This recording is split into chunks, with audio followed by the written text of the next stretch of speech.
Failure can lead to success in a lot of ways.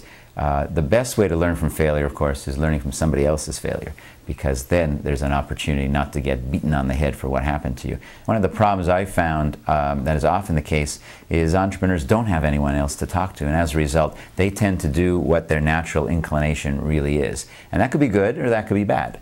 And unfortunately, without the pushback, without the sounding board or the counsel, very often entrepreneurs fall on a track that could be either a big home run or a big disaster. So even when you're the lone person, it's in your interest to look for and develop a board of advisors, some people that you know will be unafraid to push back and challenge you.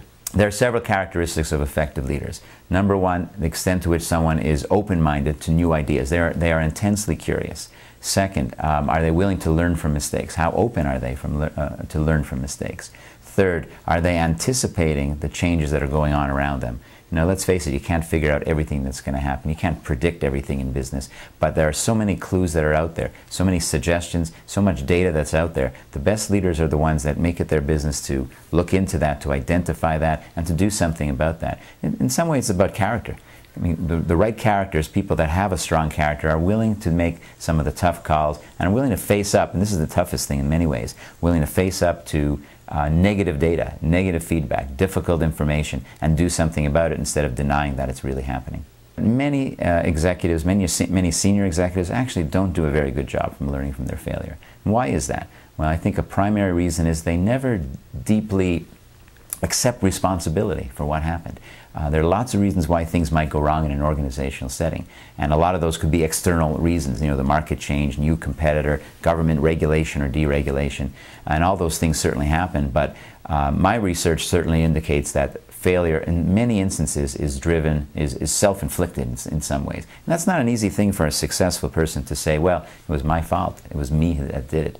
And so if you don't go through that step, there's never going to be any real learning possible.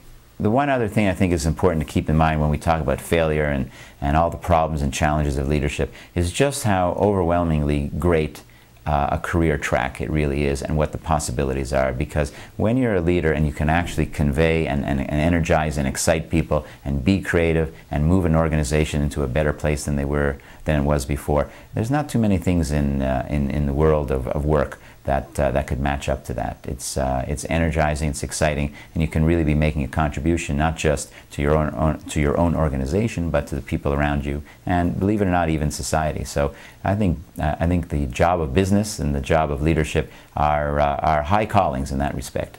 And as tough as it is, we shouldn't lose sight of how great it is when it's done right.